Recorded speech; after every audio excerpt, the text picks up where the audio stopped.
Салам достор, бүгін сіздер менен ушул JavaScript'тин comparison, болбосо салыштыруу операцияларын өтөбүз. Салыштыруу негизи эле программалоодо өтө көп колдонулат. Мунун ар кандай максаттары болот. Коддун ичинде, мисалы, биз буга чейин if else дегенди өткөн болчубуз силер менен мурдакы сабакта. Бул эмне? Шарт. Шарттарды текшерүүчү statement деп коет экенбиз, код мындайча айтканда. Эгер деп туруп, мисалы, if деген бул түзмө түз которгондо эгер мисалы эмне дедик, светофордун түсү жашыл болсо деп аны бул жактан текшеребиз. Светофордун түсү жашылбы? Эгер жашыл болсо, анда эмне?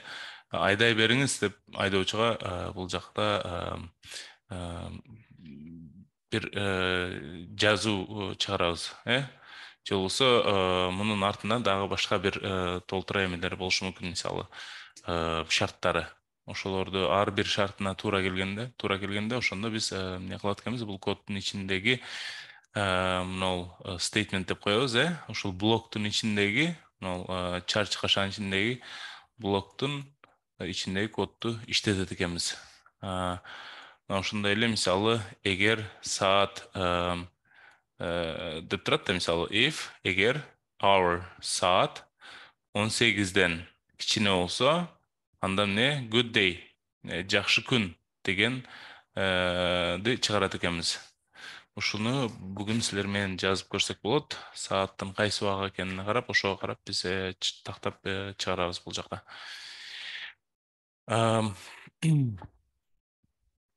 Мына анда эмесе бүгүнкү темабыз ошол салыштыруу экен. Салыштыруунун түрлөрүн бул жакта көргөзүп коеюн мен силерге биринчи. Мисалы, comparison and logical operators are used to test for true or false state. Эмне? Логикалык операциялар жана салыштыруу операциялары бул ооба же жок деген операциялар үчүн колдонулат экен да. Мындайча айтканда, салыштырганда же болбосо логикалык операциялар жасаганда биз true or false англис тилинде ушул экөөнүн ушул гана результат болот экен да. Мындайча айтканда 5 1ден чоңбу? Ооба, ал деген эмне? True. 5 1ден чоңбу? Же 1 5ден чоңбу десек, не? Туура эмес. Жок. Бул не? False болот экен. Ошол салыштыруунун негизи ар дайым туура же ката, мындайча айтканда true or false деген гана бир гана жыйынтык берет бизге. Ошону бул жерде көрөлү. Мисалы, салыштыруу операциялары дейт. Салыштыруу операциялары comparison operators are used in logical statements to determine equality or difference between variables or values. Салыштыруу операциялары логикалык стейтменттердин ичинде, логикалык коддордун ичинде салыштыруу максатында колдонулат. Мындайча айтканда, эмнени салыштырат? Алар бири-бирине барабарбы, чоңбу, кичинеби? Ошолорду салыштырып, же болбосо алардын values'у дейт, мындайча айтканда аларга камтылган маалыматтарды салыштырууга колдонулат экен. Given that x is equal to 5, мисалга алсак дейт, x барабар 5. Бул эмне? X'тин ичинде 5ти сактап турабыз азырынча. The table below explains the comparison operators. X'ти 5 деп ойлогула, ушуну менен биз азыр бул жактагы салыштыруу операцияларын көрөт экенбиз. Буга чейин биз муну көргөнбүз силер менен. 2 барабар символу бул эмнени билдирет экен? Equal to, барабарбы дегенди, экөө бири-бирине теңби, же экөө бири-бирине барабарбы дегенди түшүндүрөт экен. Бирок бул барабарбы дегенди кандай? Мисалы, бул жакта биз үчөөнү көрүп атабыз, бул жерде экөөнү көрүп атабыз, бул жерде бирөө турат. Айырмасы эмнеде? Бул маалыматты өзгөрмөнүн ичине сактоо үчүн колдонулат. X'тин ичине биз 5ти сактап атабыз. Мындайча айтканда, ар дайым X деп чакырганыбызда дайыма биз эмнени түшүнөт? Анын ичинде 5 бар экенин билебиз. Ошол эле учурда бул жерде мисалы салыштырганда бул эки барабар символун колдонуп атабыз. Бул нени салыштырат экен? Мунун салыштыруусу бул экөөндө айырмачылык бар. Үчөө жана экөө колдонулганда, экөө колдонулганда биз маанисини гана, мындайча айтканда, ошол ичиндеги сакталган маалыматты гана салыштырабыз. Маалыматтын түрүнү салыштырбайбыз. Датаны гана салыштырат экенбиз. Бул X'тин ичинде азыр 5 деген дата сакталып турат. 5 5ке барабарбы деген гана маалымат салыштырат экенбиз. Мисалы, бул жерде көрүп турасыңар. 5 5ке барабарбы деп турат, туура дейт. Бирок ошол эле учурда бул жерде дагы X 5ке барабарбы же болбосо 5 5ке барабарбы дейт. Бул дагы туура дейт. Экөө тең туура деп турат бул жерде. Бирок негизи бул жерде караганыбызда биз бул X не бул жерде 5 деген сан бар ичинде. Бирок бул жерде bizde string турат. String менен санды салыштырганда негизи туура эмес болуш керек. Бирок бул жерде дагы бир операция болот. Ал операция conversion деп коет. Type бул жака эме жазайын, коммент катары. Type conversion. Бул не деген экен? Муну силер менен карап көрөлү, достор. Type conversion in JS. Type conversion деген не деген? Бул жактан developer Mozilla жакшы түшүнөрөт. Type conversion is automatic or implicit. Автоматтык түрдө же болбосо implicit. Implicit деген дагы бул автоматтык деген сөз маанисинде экөө тең келет. Type conversion is automatic or implicit conversion of values from one data type to another, such as strings to numbers. Type conversion is similar to type coercion because they both convert values from one data type to another with one key difference. Type coercion is implicit, where type conversion can be either implicit or explicit дейт. Эмне деп атат? Type coercion деген бул автоматтык түрдө маалыматтын түрү же болбосо data тип, data type, датанын түрүнү өзгөртүү экен автоматтык түрдө. Мисалы, ушуга жакшы эле мисал жана бул жерде көрдүк. 5ке 5 барабарбы деп турат. Бул жерде 5 X'тин ичинде сакталып турат сан болуп. Бирок бул жерде 5 бул сүйлөмдүн же болбосо стриңдин ичинде сакталып турат. Ошондуктан бул экөөнү салыштырыш үчүн JavaScript артында эмне кылат экен? Type conversion кылат экен автоматтык түрдө. Бул 5ти 5 деп сүйлөм катары албай, ичиндеги сандын маанисин гана алат экен. Муну не кылтат? Ошондо stringден integerге өзгөртүп атат. Санга өзгөртүп атат. Ошентип анан салыштыргандыгы үчүн бул жерде туура деп чыгып атат. X 5ке барабарбы десе туура деп чыгып атат. Ошол жөнүндө бул жакта мисал көрөлү. Мисалы, type conversion бул автоматтык түрдө маалымат түрүн өзгөртүү. Мисалы, X барабар 5 болсо, Y барабар деп туруп 5 деп коелу болсо,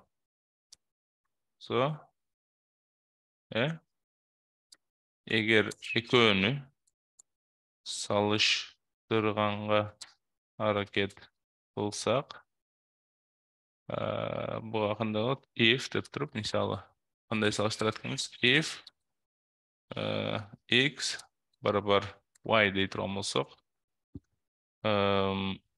X бул сан болгондуктан, ал эми Y бул не? Y. Y бул string болгондуктан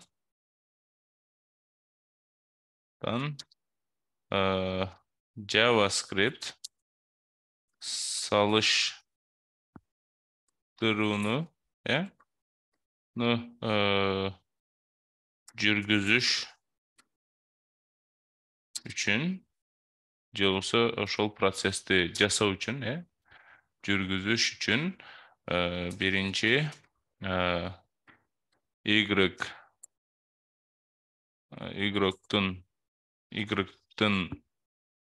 ичиндеги маалыматты санга айландырып, андан соң салыштыруу жасайт. Мындайча айтканда, бул жакта биз let x барабар 5 дейли, ал эми let y барабар 5 дейли. Эми буларды биринчи кааласаңар бул жака тайптарын чыгарып көрөлү, x деп туруп тин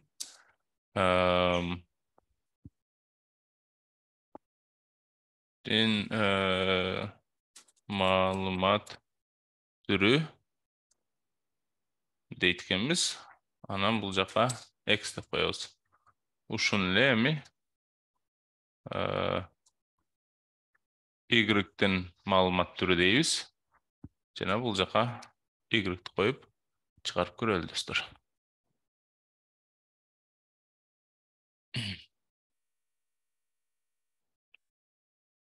Console check log туура эле жазылды. Туура экен. Refresh кылып көрөлү.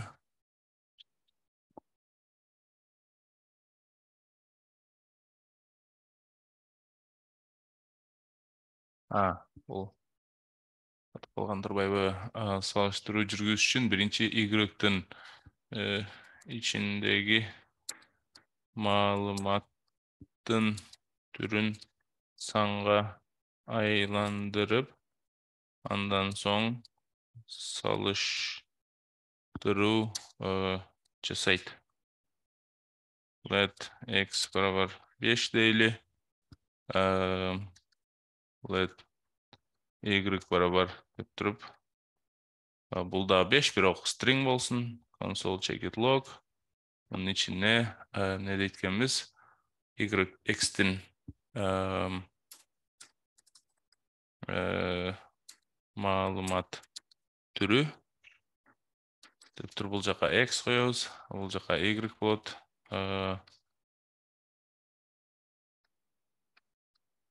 Y-тин маалымат түрү деп туруп ушуну ран кылып көрөлү. Манакей достор, биз бул жака эмне жазабыз? Type of, деп туруп бул жака дагы type of деп туруп иштетип көрсөк. Мына өзүңөр көргөндөй достор, бул жака бул символду коеюн, чтобы караганда бизге жакшыраак окулсун. Мына x-тин маалымат түрү бул number, же болбосо сан. Y-тин маалымат түрү болсо бул string, же болбосо сүйлөм же сөз деп турат, бул экөөнү салыштырыш үчүн мисалы биз бул жака if эгер x y-ке барабар болсо, анда эмне деп чыгаралы? Console check it log экөөнүн мааниси барабар, же болбосо ичиндеги сакталган маанилер, бул эмне? Маалыматтын түрүнү текшербейт, негизи ичиндеги маалыматты маанисин гана текшерет экен. Мындайча айтканда, бул жерде type conversion болот экен, бул экөөнү салыштырыш үчүн. Эки барабар символун колдонгондо, биринчи y-ти алып, ичинде 5 бул string болгондугу үчүн муну эмне кылат экен? Санга өзгөртүп, андан экөөнү салыштырат экен. Салыштырганда, мисалы, не дейт? Мына экөөнүн мааниси барабар дейт. Болбосо анда else console check it log деп туруп маанилери барабар эмес деп коелу. Бул жака ран кылсак, мына else качан болот беле достор? Бул биринчи эгер деп туруп ушуну иштетип көрөбүз. Эгер могул шарт туура болсо, анда бул ичиндеги statement же ичиндеги блок иштелет. Эгер бул шарт туура эмес болсо, анда деп мынау else анда деп туруп маанилери барабар эмес дегенди чыгарат экенбиз. Бирок бул жерде силер бир дагы жаңы нерсе көрдүңөр. Бул жерде көбүнчө биз чарчы каша койчубуз, бунун тегерегине. Мындай кылып. Чарчы кашаны эгер мындайча айтканда ушул шарттын ичинде бир эле стейтмент болсо, бир эле код блок, ушул блоктун ичинде бир эле гана мындайча айтканда бир эле операция болсо же бир эле стейтмент деп коебуз, муну кыргызча кандай болот билбейм. Бирөө эле болсо анда муну бул жака жазсак чыга берет экен. Ал эми 2-3, мисалы мондай дейли. Экөөнүн мааниси барабар жана жана алардын маалымат түрлөрү окшош эмес деп коелу, мисалы. Ал эми ушуну азыр иштетсек, мына чыгат бул жака экөө тең. Мына экөөнү тең көрдүңөр. Эгер мисалы муну алып салсак, чарчы кашаны. Бул эмне болот экен? Бизге ката берип атат да. Бул жерде эмне дейт? Ошибка бар дейт. Else деген бул жерге мындай жазылса болбойт. Себеби муну бул жерде 2 стейтмент болуп атат да, мындайча айтканда. Мондай кылып бөлүп салсак деле болбойт экен. Ошон үчүн эгер бирден көп стейтмент болсо, бул код блоктун if'тин ичинде, анда бул жака биз сөзсүз чарчы кашаны коюшубуз керек экен. Мондай кылып. Мына эми иштейт. Бирөө болгондо койбосок деле болот экен. Макул, анда эгер бул y-тын ичине 5 эмес, y деп коебуз, муну англис тилинде, англисче айтып берейин. Y-дын ичине 5 эмес, биз 3 кое турган болсок эмне болот экен? Бул маанилери барабар эмес дегенге чыгат экен. Мына, маанилери барабар эмес дейт. Себеби санды, сүйлөмдү же стрингди санга өзгөрттү, бирок өзгөрткөндө 3 менен 5 барабар эмес да. Ошондуктан бул жерде маанилери барабар эмес деген бизге жыйынтык чыкты. Ошол достор, анда эмесе андан кийинки бул 3 барабар символ болот экен. 3 барабар бул equal value and equal type дейт. Мындайча айтканда бул дагы англис тилинде strict comparison деп коет. Strict equality comparison. Strict деген бул кыргыз тилинде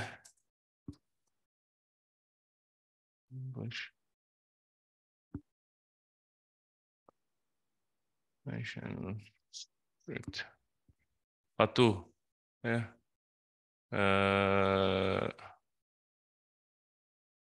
орус тилинде көрө строгий же болбосо катуу, мындай аябай бекем салыштырууда, мындайча айтканда эмне кылат экен, ичиндеги маанилерин жана ошол эле учурда булардын маалымат түрүн салыштырып көрөт экен. X 5-ке барабарбы деп туруп бул жакта жазып көрөлү. Бул жака дагы башка айтабыз. X1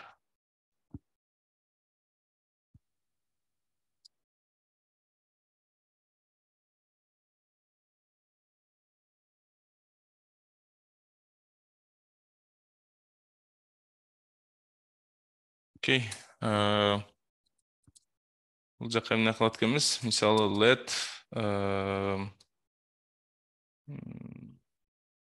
number, жөн эле бир сан барабар 18 экен. Анан ошол эле учурда let number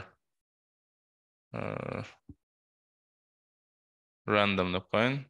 Random бул не? 18. Эми бул экөөнү strict, strict equality comparison. Мындайча айтканда экөөнү катуу салыштырат, бекем салыштырат. Бул жерде эмне болот экен? Эки өзгөрмөнүн Menün C. Malumattın datanın neçe aytkanda biri birine manisi jana malumat türün салыштырат. Окшош покшош эмеспи деп мисалы. If деп туруп number барабар random andan ne дейбиз? Console check it log экөө окшош экөө барабар жана маалымат түрлөрү да окшош. Эгерде андай эмес болсо else console check it log не дейткенбиз? Экөө барабар эмес. Бул strict дегенде катуу текшергендиги үчүн 18 менен 18 барабар эмес болот. Эмнеге? Себеби бул string, бул сан. Ошондуктан биз бул жакта экөө барабар эмес дегенди чыгарып атат. Ал эми экөөнү тең санга айландырып, анан текшерсек, мына экөө барабар жана маалымат түрлөрү да окшош. Себеби экөө тең 18 деген сан болуп калды. Же болбосо не кылсак болот экен? 36/2 деп коелу. Экөө окшошпу, окшош эмеспи? Экөө барабар жана маалымат түрлөрү окшош. Неге? 36-ны 2-ге бөлсөк 8 болот, 18 болот экен. Ал эми мындай кылып койсок, не? Экөө барабар эмес дейт. Бул мындайча айтканда шартты салыштырып көрдү. Экөө барабар болбогондугу үчүн анда деп туруп экөө барабар эмести чыгарды. Ал эми бул жерге муну өчүрсөк, анда бул не? Экөө барабар жана маалымат түрлөрү да окшош деген чыкпай калат экен. Себеби биз бул жакта биринчи муну бөлүп эле коюп атат. Эметкен жок.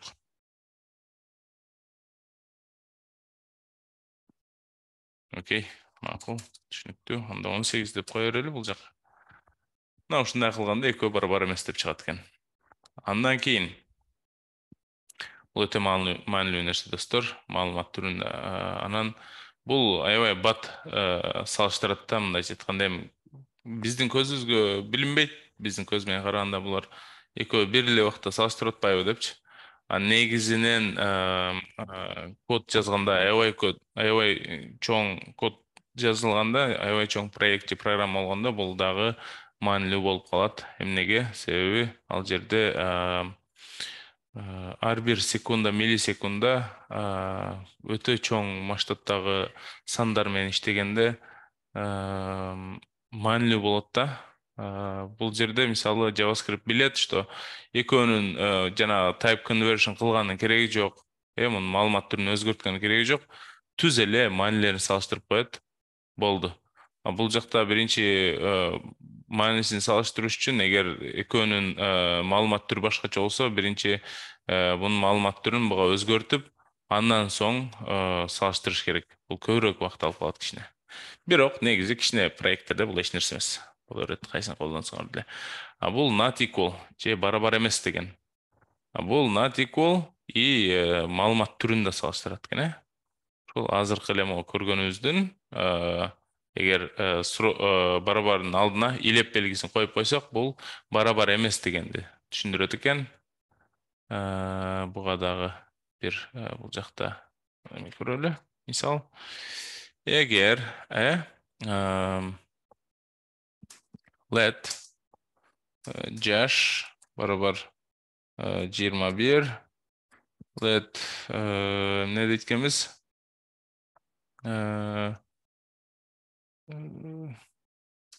Жаш текшерүү барабар 23. Мисалы 21 жашта болсо гана. Жок, бул жака эмнен эметели? Бул жака биринчи биз светофорду түстейли. Э? Эм, Жашыл. Ал эми түс жашыл. Деп туруп биз бул жака эмне жазат экенбиз? If түс барабар жашылга барабар болбосо, э? Э, Жашылга барабар болбосо, анда эмне?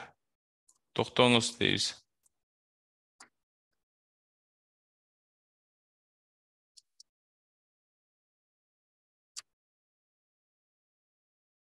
Кызыл же сары түс. Токтоңуз.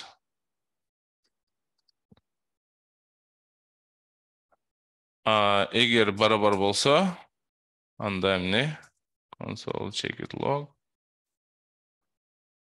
Айдай бериңиз деп коебуз.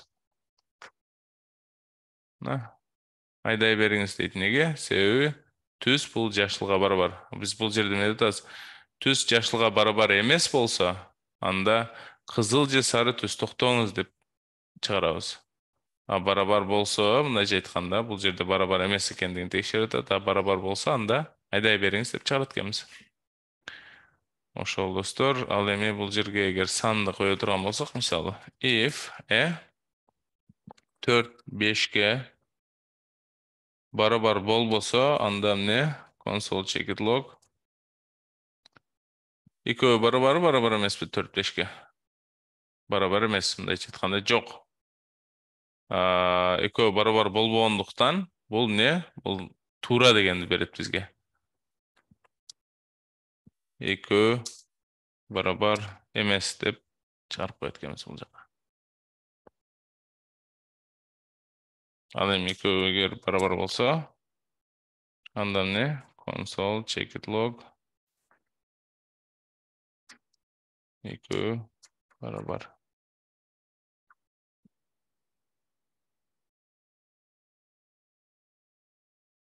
Экөө барабар эмес. Ал эми бул жака мындай кыла турган болсок, экөө, мындай кылсак туура эмес болуп калат. Барабар эмес деп чыгаралы. Ошол достор, андан кийин greater than, less than булар салыштыруудагы комментке чыгарып туралы. Let дөңгөлөк баасы деп туруп 500 сом. Ал эми let бар акчам бар акча эмне экен? 400. Эгер бар акча дөңгөлөктүн баасынан чоң болсо, анда мен дөңгөлөк алсам болот экен. Алсаңыз болот деп туруп, алгандан кийин сизде канча акча калат? Бул жака эмне кылабыз? Дөңгөлөк баасы кошу, минус. Анда биринчи бул жака бар акча дейли. Бар акча минус дөңгөлөк баасы.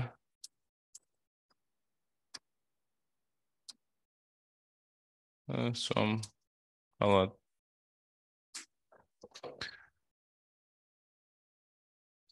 Else, эгер акча жетпесе, console check it log. Дөңгөлөктүн баасына канча акча жетпей атканын чыгаралы бул жака.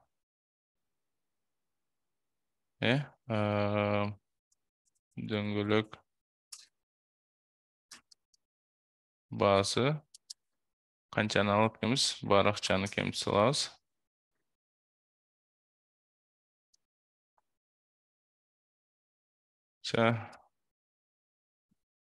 Дөңгөлөктүн баасына канча сом жетпейт. Кана бул жака чыгарып көрөлү. Дөңгөлөктүн баасына 100 сом жетпейт. Мына. Эгер бар акча, биздин чөнтөгүбүздө бар акча бул 400 сом экен. Дөңгөлөктүн баасы 500 сом экен. Бар акчабыз дөңгөлөктүн баасынан чоңбу? Чоң эмес, ошон үчүн биз сразу элске өтөт экенбиз. Бул жака кичине аралык берип коеюн. Элске өтөт экенбиз. Элске өткөндө эмне кылат экенбиз? Console checked log. Дөңгөлөктүн баасына, биздин дөңгөлөктүн баасынан бар акчабызды чыгарып салып ушунча сом жетпейт. 100 сом жетпейт экен. Ал эми эгер муну биз чоң кыла турган болсок, 750 деп коеюн. Эгер чөнтөгүбүздө 750 сом бар, ал эми дөңгөлөктүн баасы 500, анда эмне? Биздин чөнтөгүбүздөгү акча 750 болгондуктан дөңгөлөктүн баасынан көп акчабыз. Анда эмне алсаңыз болот, алгандан кийин сизде деп туруп 250 калат да, 750ден 500 алып салып, бар акчадан дөңгөлөктүн баасын алып, анан ушунча сом калат дейбиз. Мына алсаңыз болот, алгандан кийин сизде 250 сом калат. Бул бир дөңгөлөктүн баасы деп коелу, же 4 дөңгөлөктүү боло берет. Ушундай учурда мисалы чоң кичине дегенди колдонобуз. Же болбосо ошол эле учурда бул less than деген бар экен. Чоң же барабар дегенди да колдонсок болот экен бул жерде. Мисалы бул жерге мен 500 деп коеюн. Менде чөнтөгүмдө бар акча 500 сом, дөңгөлөктүн баасы да 500 сом. Эгер менде бар акчам дөңгөлөктүн баасынан чоң же ага барабар болсо, анда эмне алсаңыз болот, алгандан кийин сизде канча акча калганын чыгаралы бул жака. Мына, алсаңыз болот, алгандан кийин сизде 0 сом калат. Мындайча айтканда акчабыз калбайт экен. Бир эле дөңгөлөккө акчабыз жетет экен. Ал эми 499 болсо бул не иштебей калат экен же. Мына 499 дейин. Неге? Себеби 499 бул 500дөн чоң эмес, же ага барабар эмес. Ошондуктан биз дөңгөлөктүн баасына 1 сом жетпейт деп чыгарып коет экенбиз бул жака. Ошол достор. Ошол эле учурда мына мисалы кичине дегенде less than. Бул деле экөө окшош, бирок бул чоңбу эмес, кичинеби дегенди гана текшерет экен. Ошол достор, менен бүгүнкү сабакты аяктайбыз. Буюрса кийинкиде ушулар жөнүндө дагы көбүрөөк мисал беребиз.